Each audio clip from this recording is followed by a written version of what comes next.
engagement lead for the partnership. The partnership is a public-private collaboration between the Bureau of Drug and Alcohol Services, the Governor's Commission on Alcohol and Other Drugs, and the New Hampshire Charitable Foundation and the Center for Excellence on Addiction. So as many of you know, the partnership envisions New Hampshire where individuals have the information and the skills that they need to make and support positive, healthy decisions around the use of alcohol, tobacco, and other drugs. And we believe that it is together, with all of us together, that we can help individuals, families, and communities do that, and help them get the information that they need in order to prevent substance misuse and get help when they need it. So the partnership really focuses on sharing information with our community leaders, our prevention leaders, our community partners, individuals themselves, so that we can get the facts, the information, the trends, and help develop those skills that we know so highly prevent substance misuse. In addition to our robust website, which includes a blog, podcasts, toolkits, factual information, we host this bi-monthly convening so that partners can come together to learn or to focus on a current and or emerging issue or strategy in the state and discuss where we go with that information. So today we have a full agenda. And we're going to start with a level set and an update on the landscape of cannabis legalization in New Hampshire from Kate Fry, the Vice President of Advocacy at New Futures. And then we'll hear from Kristen Harji. Gilliland. Gilliland. We just had this conversation. I said hard G or soft G, and then I forgot it. Gilliland from Vanderbilt University's Warren Center for Neuroscience Drug Discovery on the impact of cannabis use on the developing brain. And then we would really like to have a conversation with us all together to think of the needs in New Hampshire for prevention messaging and materials, what exists already and what the need is. And so we really want to hear from you. So as you listen today, please take note when you say to yourself, everyone needs to know that, or, I don't think people know that, and they really should, or, how do we get the message out about that, right? So what are those key messages that you're hearing today, that information, the knowledge? It may not be the first time for you for hearing it, but I know when I sit and I hear something, I go, okay, I'm here. I have the fortune to be here to learn this information now. How do we get that information to other people who also need to have it, right? So as you're listening, right, literally take note of this is what folks need to know, and then we'll work together to do that. So without any further ado, we will go ahead and hear from Kate. And I appreciate that. Thanks, Kate. Morning, everybody. Nice to see familiar names and faces. Let me share my screen.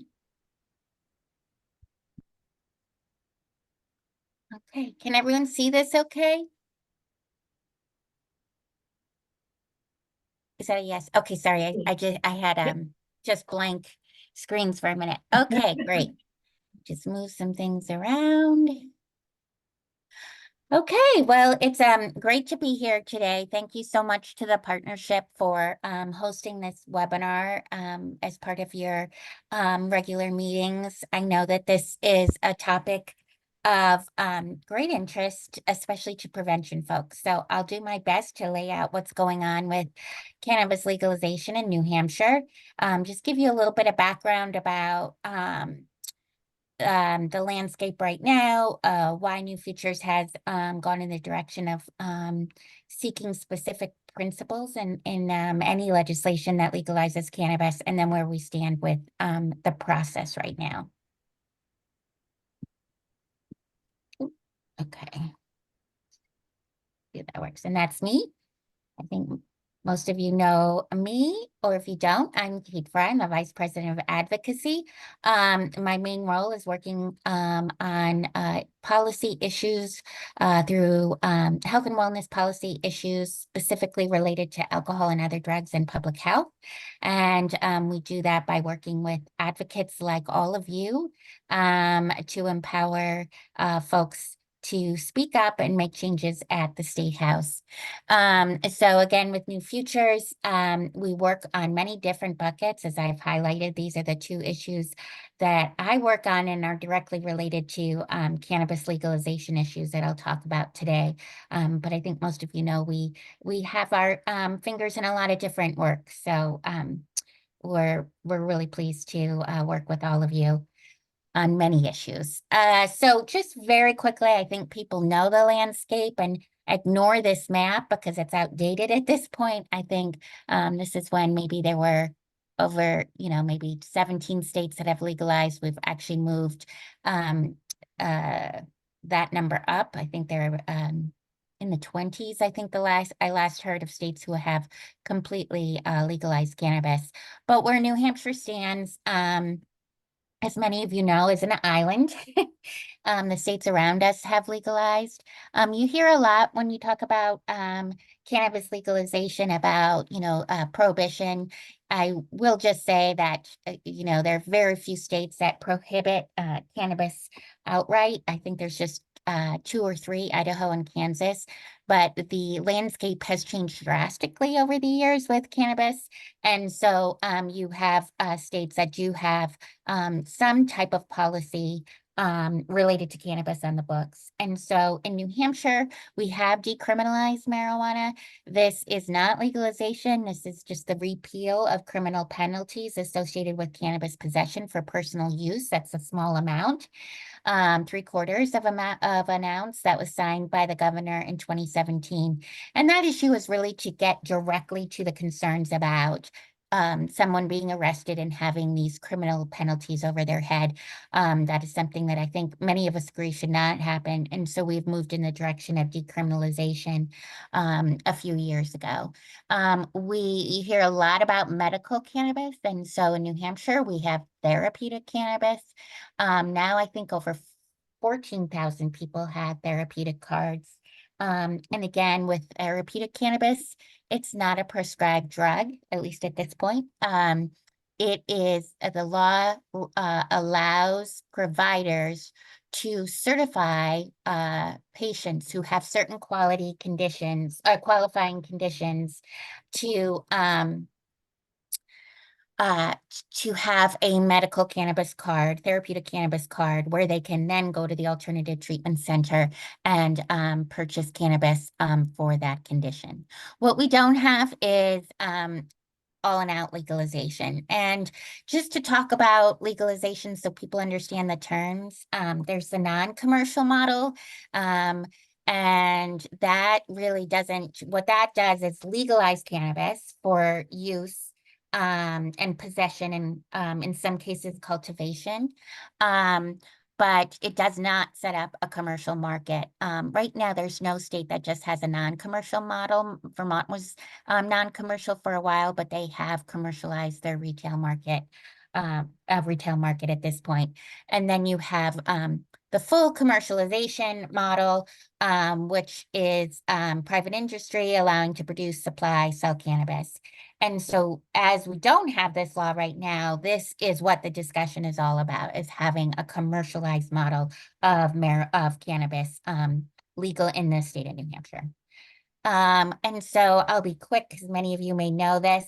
Why do we care about this issue? And it's really why we have always cared about alcohol and other drug issues. When you legalize, this is a great quote from Nora Valco that was in the Boston Globe right before Massachusetts legalized cannabis. And so when you legalize, you can create an industry whose purpose is to make money selling those drugs. How do you do it? By enticing people to take them and take them at high quantities. And so I know everyone on this call knows this from the history that we prevention folks have had to endure from an industry around tobacco, alcohol, And most recently, when we've been talking about vapes and alcohol products that are really geared to marketing towards kids. So when we hear from the pro community who says, well, why do you even care about this issue? It's less dangerous. We still have to point back to the fact that, the industry has had a long history of taking advantage of vulnerable people. And these are things that we just want to be sure we catch from the start. I think we all know that there's big money in marijuana, just like any other addictive product industry. And we're seeing, the tobacco market move into the cannabis market, move into the alcohol market. So it's all kind of becoming one. And so no one should be surprised that there is a lot of money behind cannabis commercialization.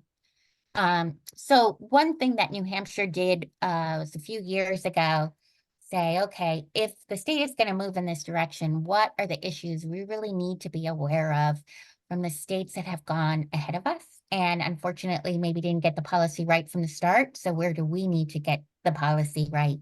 And so, we heard over and over about potency issues, making sure funding goes where it's supposed to go in terms of substance misuse and mental health issues, making sure there are restrictions around marketing and social justice issues as well. So we looked at, like I said, lessons from other states. We all know the past playbooks from tobacco and alcohol. And we know that the playbook is to take advantage of vulnerable populations for profit. We also know our own data in New Hampshire, and it's not great. I know that we all struggle when we look at our YRBS issues or YRBS data to understand the issues. And so I think we're seeing a lot of increases, especially with cannabis use among young people. And we also want to make sure there are equity policies so that the population that had been harmed by the war on drugs are not further impacted by laws that commercialize an addictive product. So very quickly, I think many of you have seen this, but we have 4 principles that we say, if you're going to do this, you have to do it. You have to get it right from the start. Principle number 1 is protecting children and youth. And this is when we really look at policies around potency, prohibiting marketing that's attracted to children, looking at buffer zones around retail stores and schools.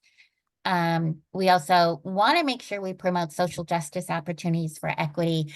This is really been a challenge in some ways because we hear a lot from the folks who are in support of commercializing cannabis that we have to do this for social equity.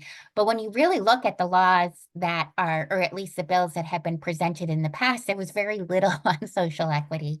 So we want to make sure there's things in bills like expunging or annulling past criminal convictions and making the equity and social justice a priority in the industry itself. Many states have tried this in different ways. It can look very differently. We just really feel like there needs to be a provision in there that looks at social equity issues.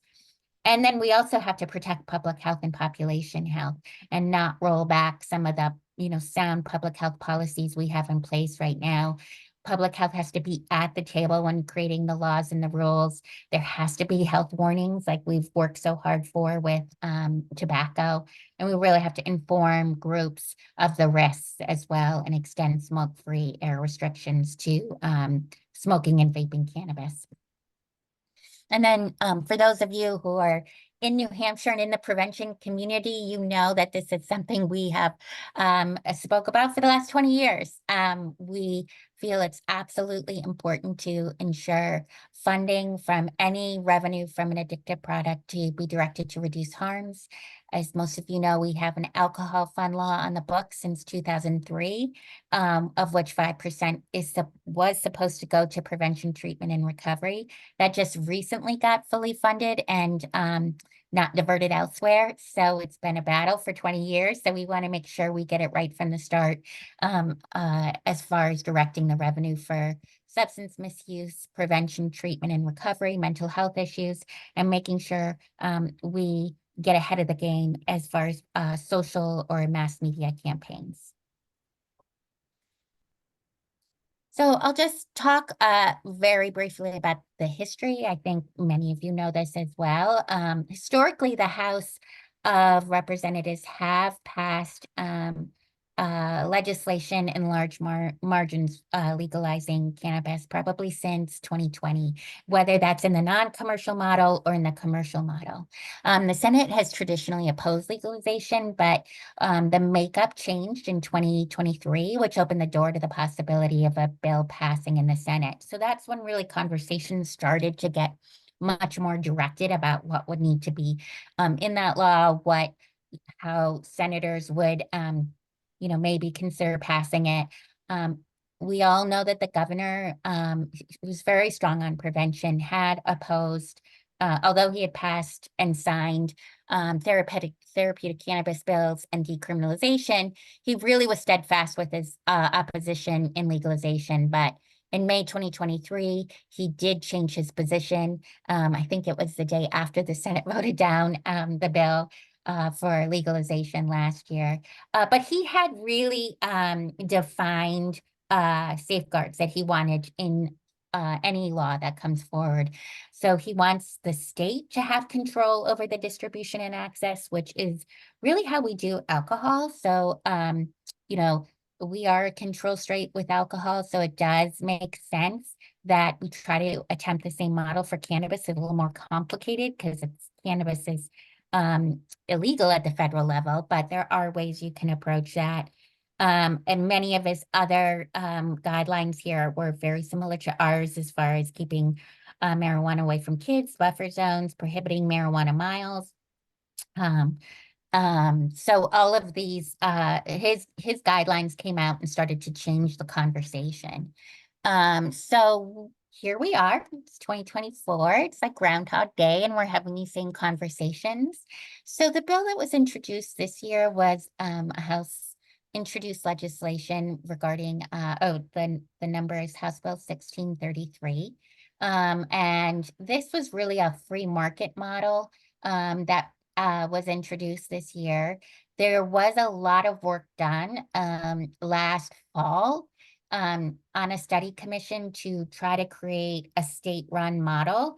I think that the committee got pretty far in what that design should look at, but at the end of the day, they weren't able to get the full committee to sign off. So there was no official recommendations, but the Senate had really looked at creating more of a state model as opposed to a free market model. So as the Bill 1633 did make its way through the House, the Commerce Committee did pass a compromise bill that did increase prevention and public health safeguards.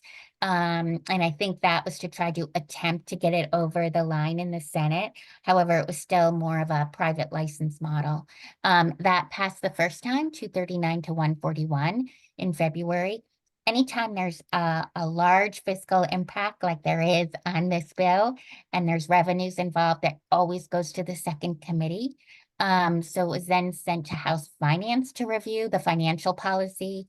And this is where we took some steps back. The committee removed all funding for substance misuse and mental health. Then it passed the House again on the recommendation for 239 to 136. So we kind of compare every bill, which you'll see in a minute, with our principles.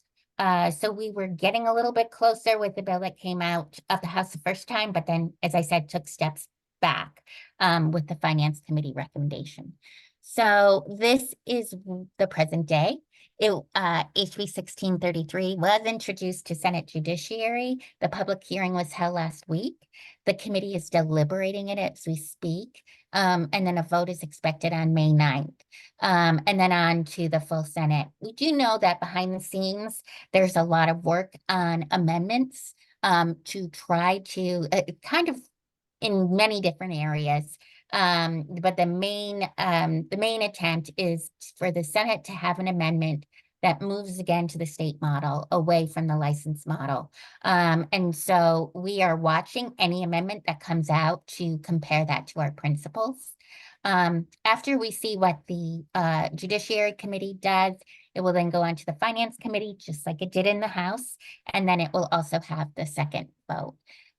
So again, as I said, the Senate and the governor prefer that state-run model, in which the Liquor Commission has the control of the sales, similar to how they do alcohol sales. They envision more of a franchise model. So I think in some ways when people ask me, is it going to pass this year? Is it going to pass this year? I think this is the closest we've ever been. This is a quote from Senator Bradley, Senate President Bradley, who has been in opposition over the years, but he can count votes and he knows that it's could be a reality in the Senate. So it really just has to make sure that it those who want to see it off the finish line, that it really meets the safeguards of the governor and what the Senate has laid out. So this just gives you an idea of where we stand right now with our principles. So as I said, we align each bill with our principles. If you saw this as passed by the House the first time, there was a lot more yellow and green. But as I said, we really took steps back, especially under principle number 4. So ideally, we'll get some of these to, or most of these to yellow and green again. If any bill does not meet new features principles across the board, we're still in the position of having to oppose it. We hope to get to a point where at least the principles are met in some form. So again, a Senate amendment is in play that comes much closer to meeting the principles from what we hear. So we'll look at that. And please follow us on either social media. You can go right to our website at this address as well and get action alerts. And we will keep you informed as we go along. And we're here to support you in any way to help you with your advocacy in prevention. So let me know if you have any questions. And if I've missed anything, please let me know. Thank you, Kate. Any questions from folks who are here today?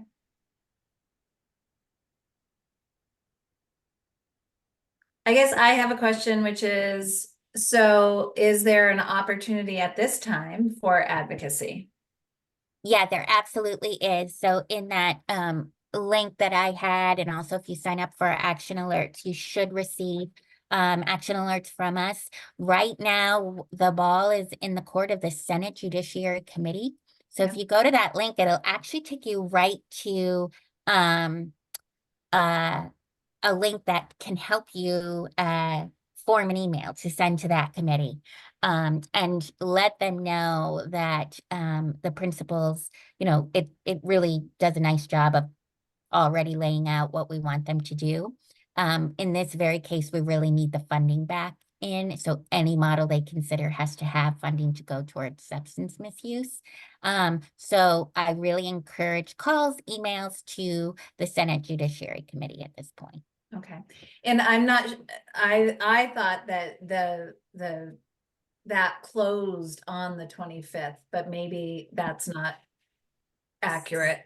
So that's a great question. The public hearing was the 25th. But most of the time you have some leeway, some time in between that the Senate actually votes on the bill. They may have the public hearing where people come and speak, but in this case, they're not meeting again on this bill until next Thursday. So you have a window there that you can still contact the Judiciary Committee. Sometimes they vote on a bill right away if there's not a lot of controversy. In this case, the hearing went till 8 o'clock at night. I think everybody was too exhausted. So we have until the 9th. So it's still open game to weigh in.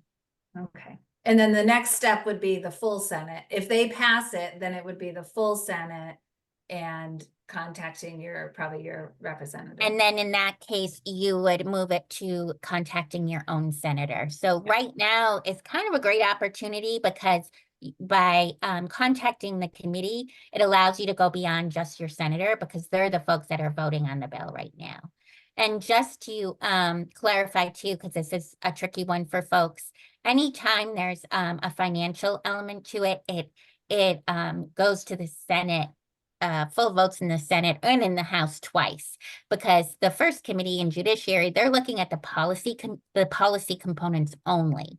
Then they will send a recommendation to the full Senate, and then the Senate can vote on that recommendation. However, it does have to go back to, in this case, we understand it's going to be the Finance Committee, and they look at just the fiscal components of it. Is there enough revenue? Is there enough? Does the Liquor Commission have what they need to implement this?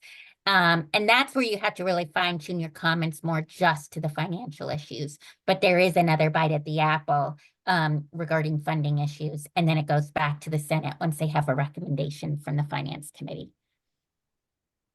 Thank you for that. And during the end of the session, the deadlines are really lining up a little earlier this year. I think the both the Senate and the House are positioned to really wrap up their work end of May, early June, and that you often see that the second year of the biennium. So we're really getting to crunch time right now. Thank you. Any other questions or comments? All right.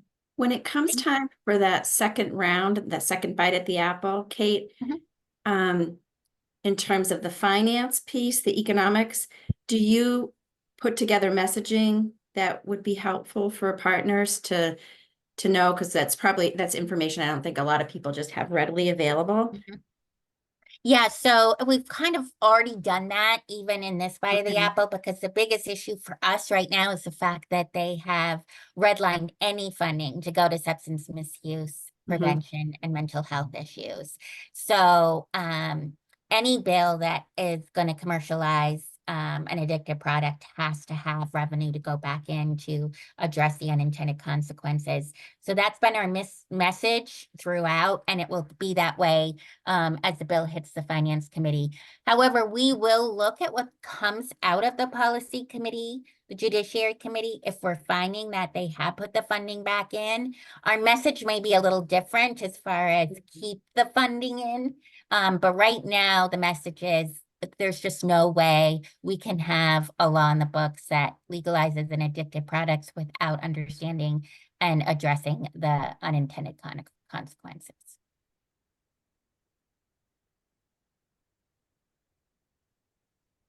Thank you. You're welcome. So that is our legislative update on, and I really appreciate that. I think this is a really critical week, right? And there's still opportunity to advocate. So please. Perfect timing. Thank you. Thank you. Glad it worked out. And so please share with your folks any messages from this meeting that you would like to. And Martha put in New Future's website in the chat, and that has the information you need. If you do not get your legislative updates from New Futures, please sign up for that, because they could not make it easier for us to, educate the legislators about the issues that we see. So with that, speaking of what we see, we are very honored to have Dr. Kristen Gilliland here today from Vanderbilt University, who is going to share the work that she has done on the neuroscience of the impact of cannabis use on the brain. As we have shared, Kristen does have a personal connection to this work as well, and I think she'll talk about that as well. So thank you so much for being with us today, Kristen, and I will pass it over to you. Thank you, and I'm really honored to be part of this today, and you guys are doing great work. Keep it up. So I'm going to share my screen here. Do this. And okay. Can you all hear me and see the screen? Okay, great. So today I'm going to talk about the impact of cannabis use on the developing brain, and to really talk about To give you a little bit of a background of what we call the endocannabinoid system, as you'll see in my title that I was a professor at Cal Poly San Luis Obispo, where cannabis legalized in 2016. And I was there for 17 years, a very long time. And I taught courses in neurochemistry and the chemistry of drugs and poisons and organic chemistry. And I left Cal Poly to come to Vanderbilt to research new treatments for schizophrenia.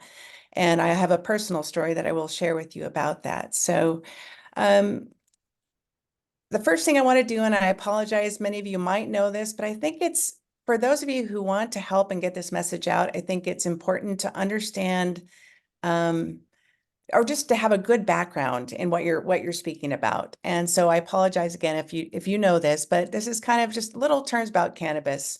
When we talk about it, it refers to the entire plant, the leaves, the stalk, flowers. And when we think of species of cannabis, you may have heard of cannabis sativa or cannabis indica. There's also cannabis ruderalis, which is, you don't hear about that much because the main strains that we have seen come from cannabis sativa and cannabis indica. And they vary in their ratios of THC to CBD. And it used to be, and I know most of you know what THC is, that's the psychoactive ingredient that gives the high feeling. And CBD we see it everywhere, just kind of linked with relaxation, decreased anxiety, all those kinds of things. But cannabis sativa, in the old days, used to be that it had very high levels of THC and low levels of CBD. And cannabis indica had very high levels of CBD and low levels of THC. And so indica was used when you wanted to relax, because it basically, they say couch for indica is kind of the way to remember that. And sativa was used when you wanted to be up and maybe creative, things like that. But now farmers have they've become so good, and they've learned ways to do gene swapping and to really make different strains of cannabis sativa and cannabis indica to play with the ratios of THC to CBD. When you hear hemp, so hemp is a strain of cannabis sativa that has a very low amount of delta-9 THC, and so low it's either 0.3% or less by weight. Okay, so 0.3% or less by weight of delta-9, and delta-9 THC is what is found in marijuana. And right now, I know that many of us are listening to the news that marijuana is Schedule 1, meaning it has no medicinal value. It has a high propensity for addiction. And now the administration is talking about rescheduling it, saying that we want to study the medical use of it to Schedule 3, and that it is not addictive and that it is pretty much safe. So this is where we really need to educate, like what you guys are doing, to educate people on the impact of cannabis, specifically on the adolescent brain. Cannabinoids, that's what's found within the plant. And so THC, CBD, THCA, delta-8, delta-10, all of those are called cannabinoids, and they are found within the plant. So now that you know a little bit about just the actual cannabis plant itself, let's look at what we call the endocannabinoid system. And this is where THC actually interacts in the brain and also in the body. So the endocannabinoid system, it consists of cannabinoid receptors. This is where THC, or what we call endogenous ligands, which are called endocannabinoids, bind and have their psychoactive effect. Okay, so they bind, so THC would bind to the CB1 receptor and the CB2 receptor. But a lot of people think that, oh, because THC binds there and it's called the cannabinoid system, that we must have been born to smoke marijuana. No, it actually comes from endogenous ligands that are made within our body. And I'm going to talk about all of these in more detail in just a minute. So hold on if you're trying to figure out what I'm talking about. The endocannabinoid system, this is very important, is highly active during adolescence, particularly in the prefrontal cortex. And the prefrontal cortex is our place of executive function. It's our place of decision-making, analyzing risk, weighing, impulse control, all these kinds of things that we know during adolescence is very, very difficult. But when you turn that magic age of roughly 25, we say that the prefrontal cortex has matured. But this is where the endocannabinoid system plays a very important part about in fine-tuning the maturation of the prefrontal cortex. It's also highly active in the limbic circuitry, and the limbic circuitry is our emotional brain. So you may have heard of the reward system that we talk about, and that's actually a region in the brain called the nucleus accumbens that releases dopamine that is linked with reward. So the endocannabinoid system is also within that limbic circuitry and also other areas of the emotional brain. The endocannabinoid system plays an essential role in central nervous system or CNS maturation, as I just said, very, very important. And it acts on certain neurotransmitter systems. Okay, so I think we can say that most people have heard of serotonin, neurotransmitters, serotonin, dopamine. Maybe you haven't heard of glutamate or GABA. And I want to just talk about this for a second. So we have these neurotransmitter systems. One of them is called glutamate. And glutamate is our excitatory system in the central nervous system. So what it does is it puts on the gas. When our brain and certain regions in our brain say, we need to speed this up, glutamate is released and it helps to speed it up. GABA is the opposite to that. So GABA is our braking system. So it's kind of an inhibitory system. When our brain needs to slow down somewhat, GABA is released. And what's beautiful is the brain is this amazing organ that's involved in homeostasis or balance. And so it always keeps those glutamate and GABA levels in check to make sure that we're not having too much gas and too much braking. The endocannabinoid system actually can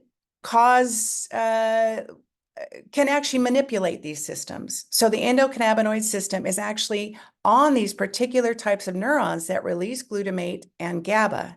So what that means is that when THC comes in and binds in the endocannabinoid system that is linked to glutamate release, it is affecting glutamate, or it can affect GABA. If we're looking at the reward system where dopamine is, it can affect the release of dopamine in that particular system. So that's very, very important because what it does is it basically balances out our brain. The endocannabinoid system is beautiful in this. It also regulates neurogenesis, which is the growth of new neurons. We have certain places in our brain where we can grow new neurons, and after you're born. And they're also in the formation of what we call new synapses. And synapses are the place where neurons, which are specialized cells that communicate through electrical and chemical activity. And so this communication between them, the space in between where it all happens is called the synapse. And we're going to learn all about this. So hang on if you're not catching it yet.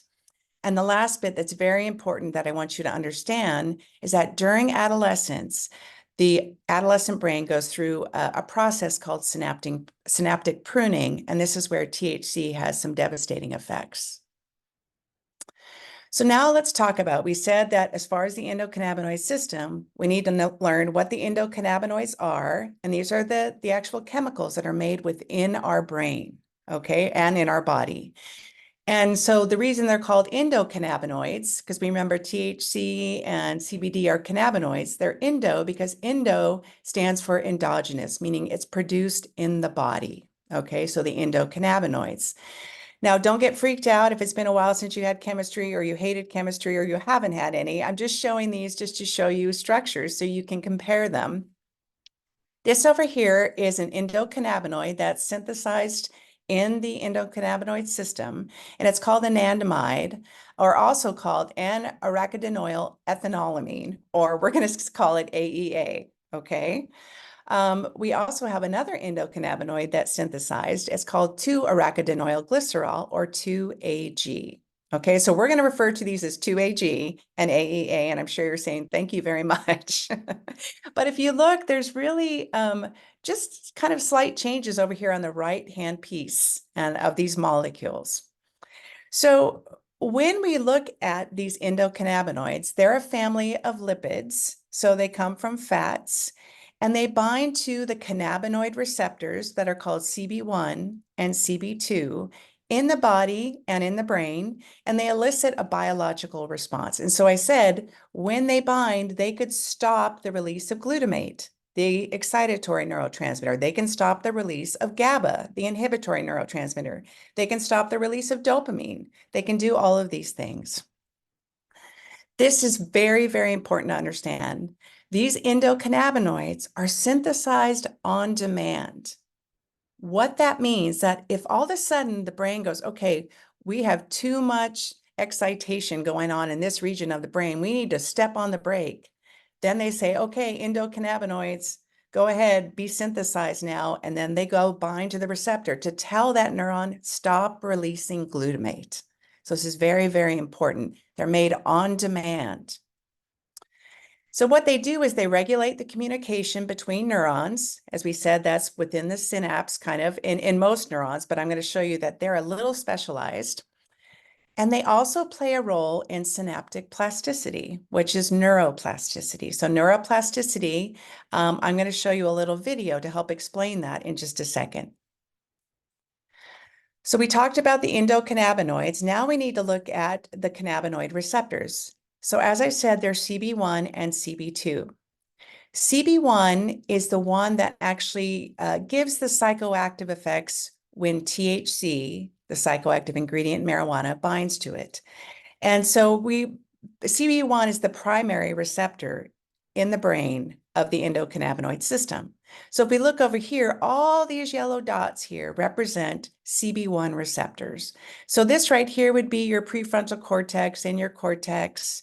Down here, we have places in here close to the brain stem that are linked with coordination and balance, memory, your hippocampus, reward, your dopamine reward system, which is called your nucleus accumbens.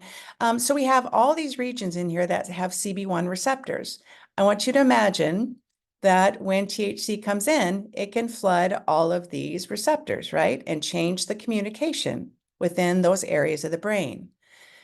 These cannabinoid receptors regulate brain development. This is especially true during gestation, the prenatal phase. Memory and cognition, motivational systems and reward, appetite. This is why people get the munchies sometimes when they smoke marijuana. I can't even say that word, immunological function. And this is basically CB2 receptors. So CB2 receptors are primarily found on immune cells. And we find them throughout our body more than CB1. Reproduction, very important. Movement and coordination. That's why people might feel a little off balance when they smoke THC or smoke weed. And pain regulation and analgesia. And so, as I said, the CB1 receptors primarily found in the central nervous system, the brain and the spinal cord. CB2 receptors are primarily found in tissues associated with immune function. Okay. So when we look at the endocannabinoid system, as I said, here's our endocannabinoids I mentioned. Here is AEA, and this is 2-AG. This would be kind of a receptor which would be on the surface of a neuron. We can call it a CB1 or a CB2 receptor, where THC would bind, okay? So when you look at this, you're like, oh, that's a nice little simple system where THC interacts with. And you'll notice that CBD doesn't really even interact with these cannabinoid receptors. It actually interacts with a different receptor. But when we look at where THC would interact, we have to say, okay, it interacts with the endocannabinoid system, but you have to know that the brain is this massive networking going on that actually where the endocannabinoid system regulates all of this. So when you put THC in, you are changing a lot of communication within the brain. It's very, very important to understand it's not just the endocannabinoid system that's interacting. You can see all these links between all these other regions. So now what I want to show you is I talked about neuroplasticity and synaptic communication, and I have a video. I made an educational documentary. It's called Speaking Through Me, and it's for my son, which I'll talk about in a little bit.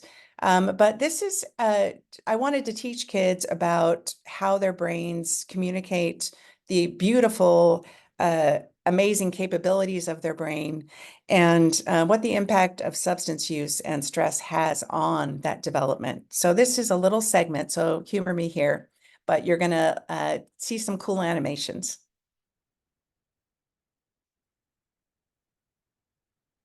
Let me know if you can all hear it. Neuro, having to do with a neuron nerve cell in the nervous system.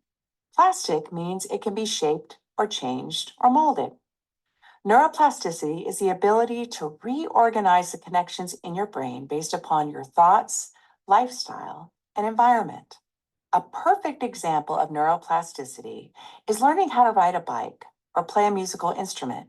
It takes time at first to learn, but the more you practice it, it just keeps getting easier and easier. That's because the movement and coordination needed to ride a bike or play an instrument really comes from neurons or nerve cells communicating with each other through electrical activity. Whenever you get on that bike or play that instrument, you continue to strengthen those connections between neurons. To understand this, let's look at a neuron. There are three basic parts: dendrites that receive the incoming signals, the cell body that processes these incoming signals, and the axon that transmits the signal down to the axon terminal. The synapse is a tiny, tiny space between neurons where all the action and communication happens. When the sending cell transmits the signal down to the axon terminal, chemical messengers called neurotransmitters are released into the synapse, and they park in their designated parking spot called a receptor on the receiving cell. The receiving cell is then told what to do: either continue the signal or be quiet. So how can we relate this communication between neurons to neuroplasticity? Well, it's actually quite simple. Neurons that fire together, wire together. That means the more communication certain neurons have with each other, the stronger their synaptic connection will be. And the opposite holds true. If neurons are communicating very little, their synaptic connection will weaken. A simple analogy for this is, if you have a best friend who lives in your city, you're texting all the time. You have a strong communication between each other. But if that friend moves away to a different state, you would probably text a lot at first because you'd miss them. But with time, both of you would begin to meet new people and hang out with new groups, and your texting to each other will begin to slow down. Your communication is weakened. So what this means is that when you start an activity, you start to increase the communication between neurons, whatever you're doing a lot of. And this can be for good things or for bad things. If you start smoking a lot of weed, you are strengthening that communication of everything that you're doing that it involves in. And so neuroplasticity, how does this relate to cannabis? Well, I want to show you there's something special about the endocannabinoid system, and I hope this makes sense to you. So here's our sending neuron, okay, the one that was in the film, and then here's our receiving neuron. And as we said, the chemical messengers are sent in this tiny space right in between called the synapse, which represents right here. Okay, so you can see in here, this would be the sending neuron. This is the receiving neuron. These would be the chemical messengers, the neurotransmitters. So let's say in this example that this neurotransmitter is the glutamate, the excitatory neurotransmitter that gets released into the synapse. Because when that time the brain's like, okay, we need to speed things up. We need to speed things up. But then all of a sudden it says, wait a minute, wait. We need to slow down. We're getting out of control in this area of the brain. Then what happens, as I said, these endocannabinoids, AEA and 2-AG, are synthesized or made on demand in the neuron. And they are actually made from the receiving neuron. So you can see right here, see this AEA down here. And this 2-AG, they're actually made from the receiving cell. And what they do is they are synthesized on demand when it says, okay, let's stop this action here.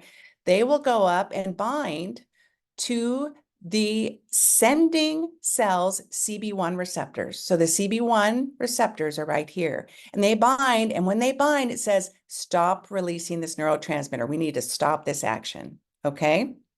I want you to imagine with THC now, person inhales THC, this system is going, now all of a sudden, it is going to bind to the CB1 receptor. That might be good for this system here, but what about the GABA system? What about the dopamine system? All of these systems that THC interacts with on the CB1 receptor is changing the communication between neurons. When you change communication between neurons, you change the plasticity of those neurons, because neurons that fire together wire together. And if that communication is weakened because THC has bound and says, stop releasing this neurotransmitter, the connection gets weaker and weaker and weaker. And what happens in the end, I just was talking about that, is we have something called synaptic pruning. So synaptic pruning is a normal process during adolescence, and it's where adolescents literally lose about half of your gray matter volume. So they literally lose like half their mind, okay? And so what happens during this, and don't let this freak you out, if we look at this graph here, we're looking at just areas of the endocannabinoid system. This is just within the womb, so gestation period.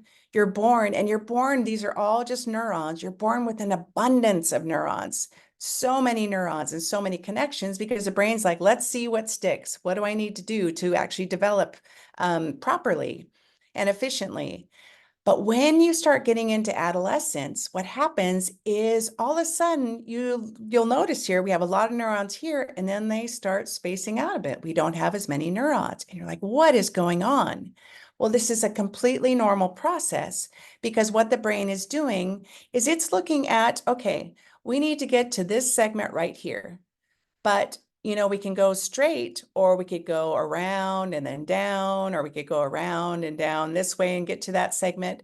But the most efficient way would just be go straight to there. So the brain sees like, okay, if we're not using this portion of the brain to get to this segment, let's get rid of it. We don't need it anymore, right? And so the way how it decides whether that's happening is basically on the communication between those neurons. So if the communication between those neurons is not happening, and it continues not to happen, like let's say you're smoking a lot of weed, or THC keeps telling that neuron, you don't need to fire anymore, you don't need to fire anymore, you will basically cleave that connection.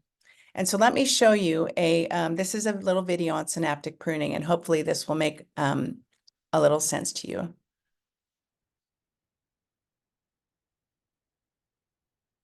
Something else really cool about your brain that you should understand is a process called synaptic pruning.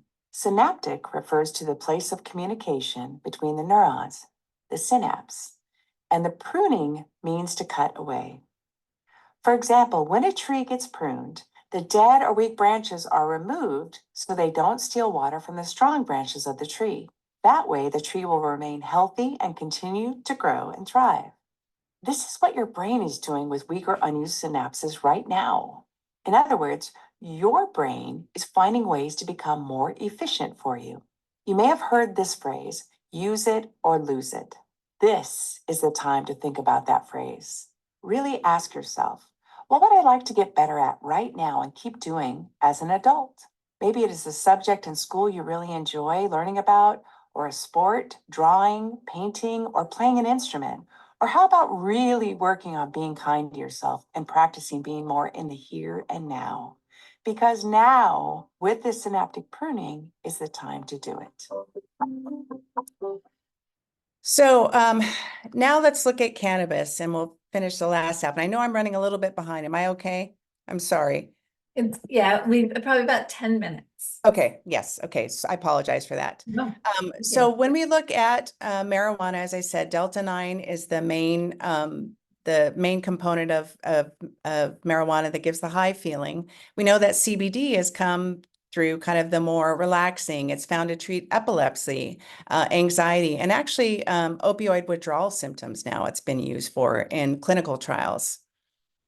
Now I want to show you. So remember, if you look, here's an anandamide. Okay, so this is the AEA, the actual structure. This is Delta-9 THC. You look and you're like, they look nothing alike. When you think of something binding to the CBD receptor or the CB1 receptor, you would think that they have to look somewhat similar in shape because there's a recognition there for it to bind. Well, this is what they look like in space. So this is actual in space what they look like. So anandamide and THC. So they really look quite similar in space, kind of their 3D, the actual amount of space that they take up. The big point here is THC is more potent than AEA. So even if AEA was said to be synthesized, when it comes to THC versus AEA, pulling into that parking spot, THC is going to win every single time. And it also will remain there and cause an effect for longer than AEA ever would. So again, stronger has a longer effect.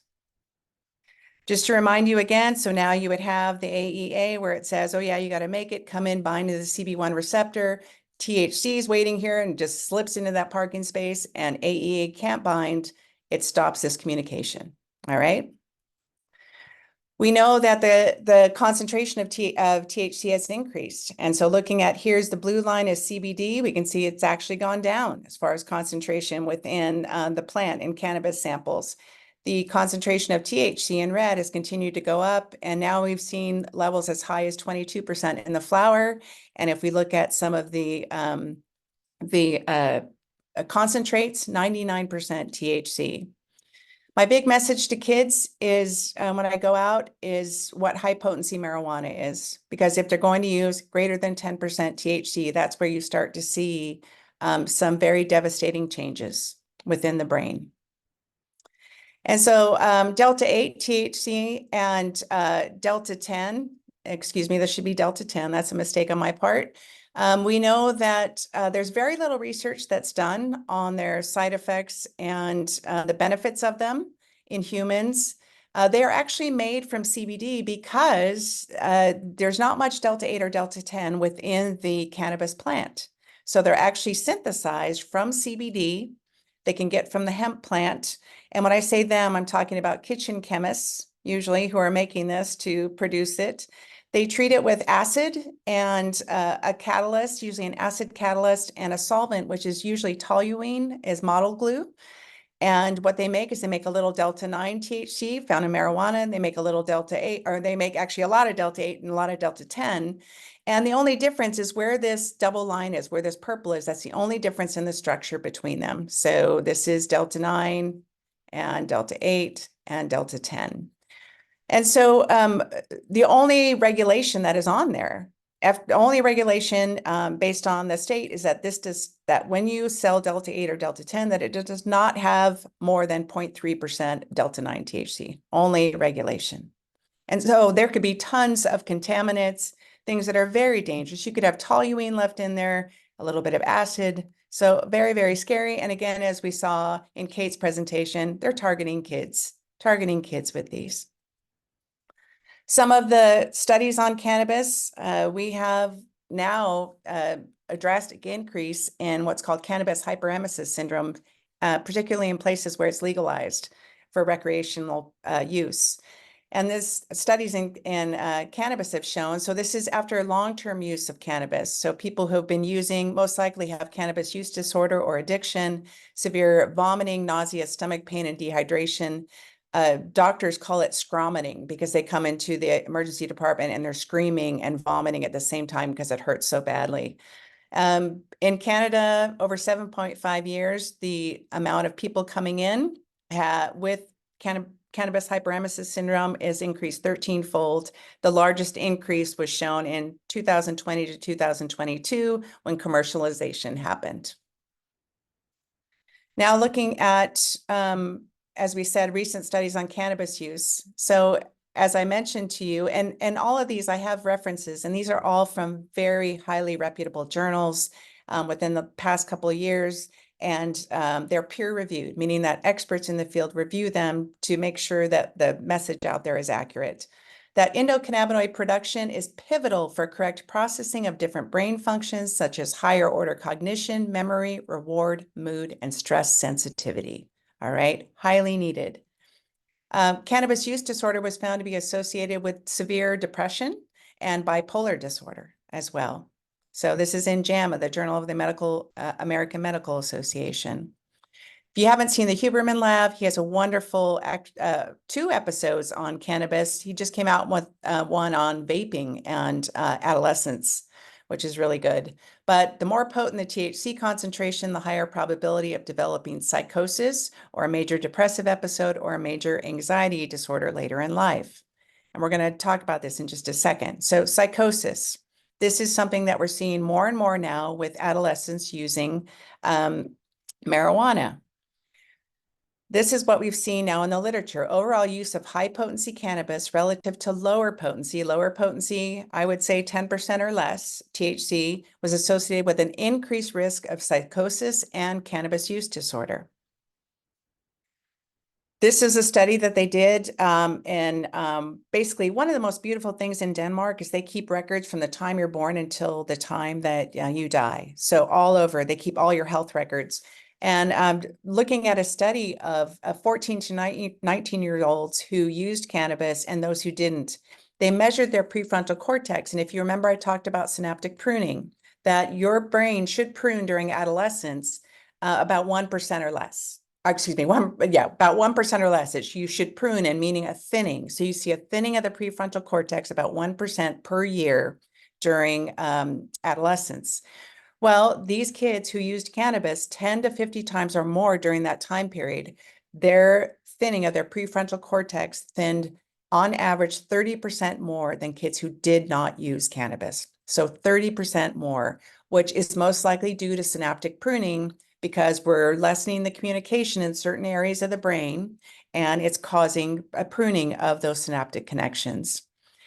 For males, have been found males who develop cannabis use disorder, 1/5 of cases of schizophrenia for young males might be prevented just by averting cannabis use disorder.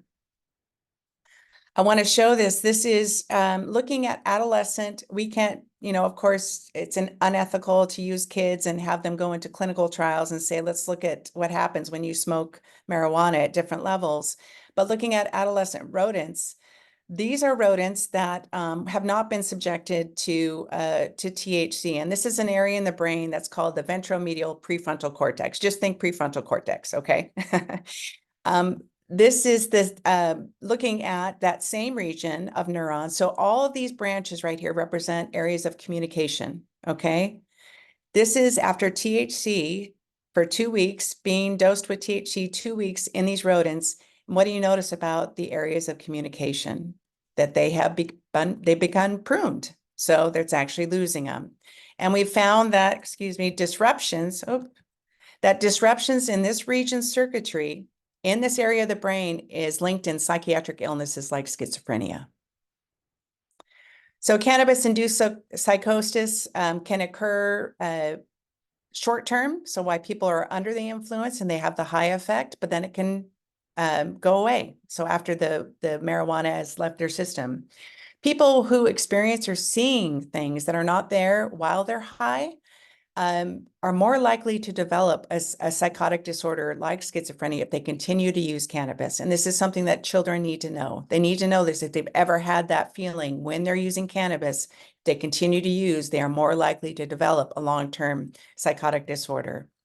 15% of all new cases of psychosis are attributable to cannabis. Teens who use cannabis are significantly more likely to develop a psychotic disorder than those teens who have never used cannabis, as shown by that study too, I think, just with the thinning of the prefrontal cortex. Always tell kids, consider avoiding or delaying use of cannabis until the age of onset of a psychiatric condition like schizophrenia, which is late teens, early 20s. So if they can hold off their use until that time period or use lower potency marijuana, that is much better, I think, to get that message out if they're still going to use. Not everyone who uses cannabis develops psychosis. I think that's an important argument to make too. And that this is what sets them up for a higher risk of developing a psychotic disorder: genetic predisposition, greater frequency or duration of use, earlier first use, and definitely higher potency THC increases the risk. And I know this firsthand because my son, he developed schizophrenia, and he was he was the illustrator for their high school newspaper, and he loved to draw these cute little I don't know what he would call them, but they were beautiful. And after he developed schizophrenia at the age of 17, these are the drawings that he made. And so you can just see how tortured his mind was. And I always get emotional, but he did not want to take the antipsychotics that were given to him because he didn't like the way it made him feel. He was very musical, very creative, very intelligent, and it made him feel flat. And so he started experimenting with other substances and ended up becoming addicted to heroin and cocaine. And he passed away from an accidental overdose on the 5th of March in 2019. So just over 5 years ago. So what stirs me up the most about this, obviously losing my son, but the fact that the cannabis industry is making billions of dollars. They know that kids, because of the neuroplasticity they have in their brain when they're young, they are more easily to develop cannabis use disorder. They develop the addiction, they'll use more, they'll buy more. And so my biggest stands that I have are to really, if it's going to be legalized, and I think it's going to be legalized in some time everywhere, is we get out there and we talk about what high potency marijuana, regulate 10% or less. You cannot go over 10%. Marketing, do not target kids. And really, the other thing is trying to get to kids and talking about if they could see the ecological impact of these cannabis growers, what they do, their carbon footprint is huge. So maybe trying to hit kids because they're so into the environment, trying to show them how much, the carbon footprint is for these indoor growing facilities and the amount of water that they use. All of these things might be a way to target and actually reach kids besides telling them they want to know things now. That's what I feel like when I go out and speak to them, they want to know things now. Like, how is it going to affect me now? I can tell them about psychosis. I have experienced that firsthand. So, so that's where I'm at. I apologize for going over. Please do not apologize. Thank you. And I think so when you talk to young people, I would love to just for a minute hear that, like, what are the questions they're asking, or, what is resonating when you talk about this with the young people that you talk to? The biggest question they have is trying to figure out what 10% or less is for the ones who are using. And some of them will come up to me with specific questions like, well, some of my friends are using and so the couple of things, and they said, I feel like there's so much peer pressure that I should use. And so I will tell them, okay, how about if you think about some escape words you can use.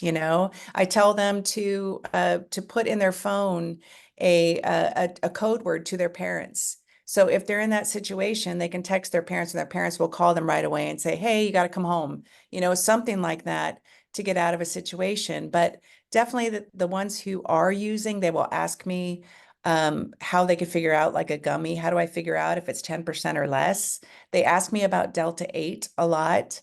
How do I know what's in there? And, my question is, you don't know, and you don't know what the potency is. And so I get all of those questions mainly. And then the psychosis, they ask me if there's someone in my family who has, major depression or has anxiety, severe anxiety. And I said, then you probably should not use. Because definitely we've seen cases of anxiety and depression. Even people who have started, even adults who've started using marijuana did not have depression after they started using developed depression. So I think it's very important that we focus on just the prevention aspects, but arming them with the knowledge of what is high potency marijuana, what is ways that you can get out of a particular high pressured situation, how to make it cool. How do we make it cool to not use? That's what we need to figure out. How do we make it cool to not use? Thank you. And what I'm hearing too is that they have a lot of questions, that they're curious. Yes. Right? They're receiving, and we know this from some of the work we've done over the last, years, is that they're getting mixed messages, right? There's direct marketing to them already, the peer pressure, the legalization, like they're getting mixed messages and they don't know. And the best way to reach them is through these conversations and these connections and these trusted relationships that they're building with us and adults in their lives. And with us having this information, then we can be those people for them and train other people and continue the knowledge through. And the one thing that I'm working on now is I'm actually going to make a little 5 to 7 minute video that's just on the endocannabinoids and how THC interacts to teach kids about all this. So just a video that is a shorter, one that is entertaining, but also it gets all the message out there for them. Because I do think that they do appreciate it. That's one of the things I hear a lot from them afterwards is that they appreciate that I did not talk down to them and that they could get it. And they do appreciate that is when you're not saying your brain's going to explode if you use this, right? Right. Thank you very much. Questions, folks in the group. I had one that I put in the chat, and while you're putting yours in the chat or just unmuting or to ask Kristen a question. When you refer to Delta 8, 9, and 10, those are what we call synthetic marijuana? So no. So like if you were going to say, so Delta 9 is not synthetic. That comes from the plant. Delta 8 and Delta 10 would be synthetic because you're making them from CBD. Okay. Yeah, so those would be synthetic because you're actually making them from CBD. Okay. Yeah, but there are, yeah, so that's what I would say. It's just if they ask and say yes, because they, like I said, the actual plant does not have the amounts of Delta 8 and Delta 10 that are found within these products. Okay. Are there questions? Let's see. I see there's chat. I don't know. Let me. Kate shared that I asked if the current legislation had a limit on that. And because I do know that is a principle, right? Is to have limits. And you said that not yet. So what's in the bill right now is that through rulemaking authority, the commission can set potency limits. We want an actual number in there in statute.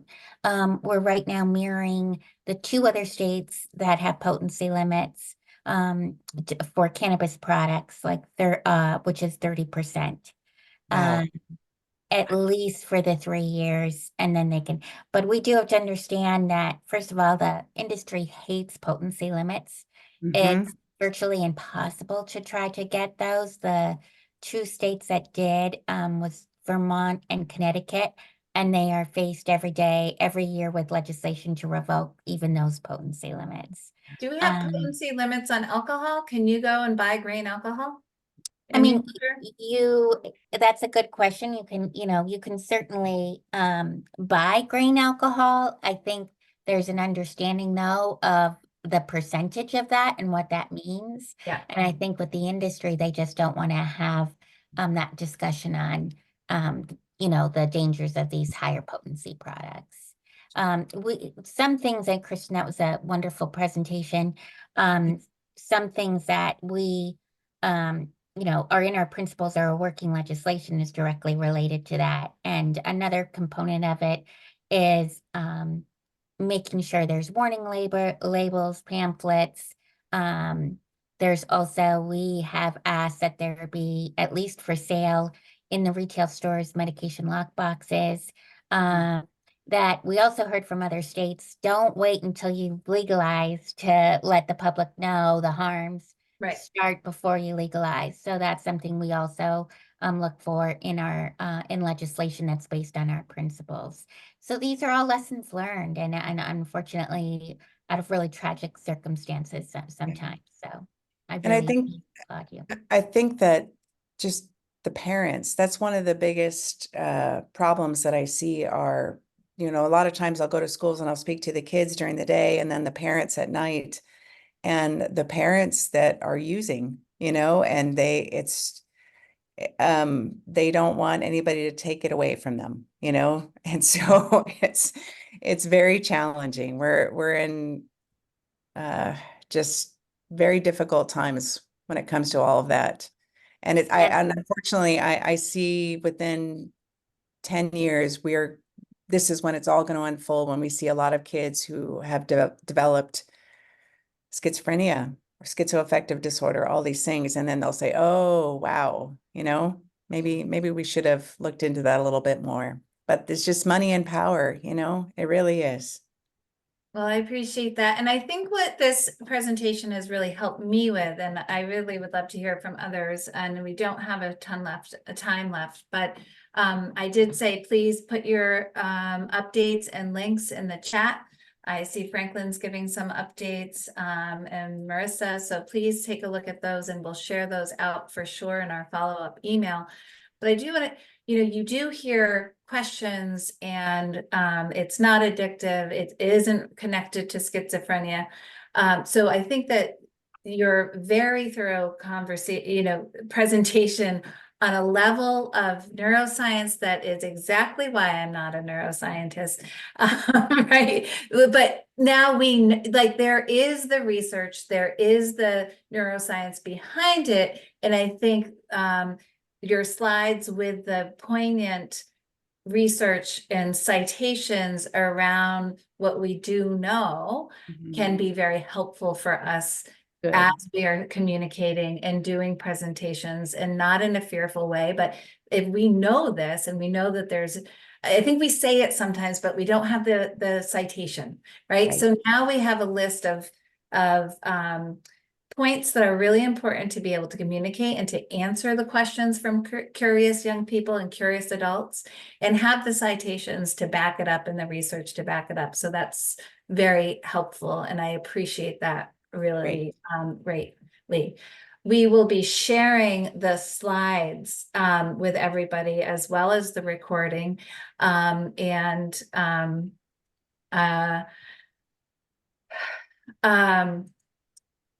then we'll send out an email, because I want to have the conversation about what do we need as a prevention community around this messaging. The partnership has been working, does have some materials, and the more we go, we learn that it's these conversations. Right. Yes, definitely the information, the public messaging, the social media messaging. But it's these conversations that we have to really the dialogue. And so how do we create something for everyone that's on this call, all of our community partners? How do we work together to have that that resource, so that when you're out and you do a community presentation, or you're talking to young people, or you're out in the community, that you have all the information you need to have an effective conversation. So that's what we really want to have, a conversation of what's needed and what already exists. Today, unfortunately, will not be the day to do that, but I think we have a good ground level set in order to move that way. I do want to share a little bit of partnership updates, but I want to hear from you too. So please let me know I will stop talking if you want to talk, but I will go through these slides if nobody else wants to talk. We have just our season 2 of the Power of Prevention podcast is out now. You may recognize somebody on this slide right here. We do have from Kate. She was our first episode in season 2. What we need to know. So from this presentation, we'll have this recording, but you can also share that podcast out with folks who may be able to listen to it while they're cooking dinner or driving in the car. And then we also have one from Lisa Vasquez in how some of the very cool things they're doing down in Nashua. We have a number of new blogs around vaping. We have a guest blog from students in Plymouth, the Juul settlement and access, and looking at the consequences. Prevention Week is coming up, not next week, but the week after. So we have a toolkit and other information online. We will be hosting 5 Facebook Lives that week. Join us every day from 12:15 to 12:45 for a Facebook Live. We'll be at the Stratford County Addiction Summit. Come say hi to us. Maybe you could be live there. Here is our campaign, Stronger New Hampshire, Stronger Than You Think. This is really talking about what we've been talking about today. Getting adults the facts, getting them the information, the basic line of wait, watch your levels, high potency, right? Think about your family history. So this campaign is aimed at increasing the knowledge and awareness of the adults, of the caring adults in our communities, so that they can have these conversations with the kids and the young people. So we have palm cards, we have posters, we have digital materials. Please, if you don't have access to them yet, please reach out. You can order them online. You can stop by, we'll hand them to you, whatever works for you. This is exactly it. This is what the young people are telling us. They need the conversations. It's about the conversations. And this is a video with our young friends at CAST down in Nashua. We just asked them questions and they talked. And this is not scripted. This is them saying why these important conversations with adults, particularly at school, are so important, these supportive relationships, and being able to openly ask questions without being judged and without being criticized, and because they're needing to know. And it doesn't mean, we were talking about that, like the duality, that mindset still, the good kid, the bad kid, right? And it's just really hard for these young people. They feel that intensely. Get in touch, you know where we are. And with that, anyone else want to share anything? Any questions for me? Audrey shared a bunch of links in the, we have, Marissa Carlson is letting us know that we have the summer leadership program. You can register for that. We've got a 5K. Is that a 5K? Stephanie? Yes. Yes, a 5K. Okay. Those of you who like to walk or run 5Ks, sign up for that. All right. And then Kristen will be sharing her slides, and Kate's as well. So be in touch, and we'll put out a time for us all to get together to strategize on some materials for increasing knowledge and awareness and skills in our state. Thank you. Thank you so much, everyone. Great to see you. Thank you. Kristen, thank you so much. No, thank you all. Have a good day. Thank you.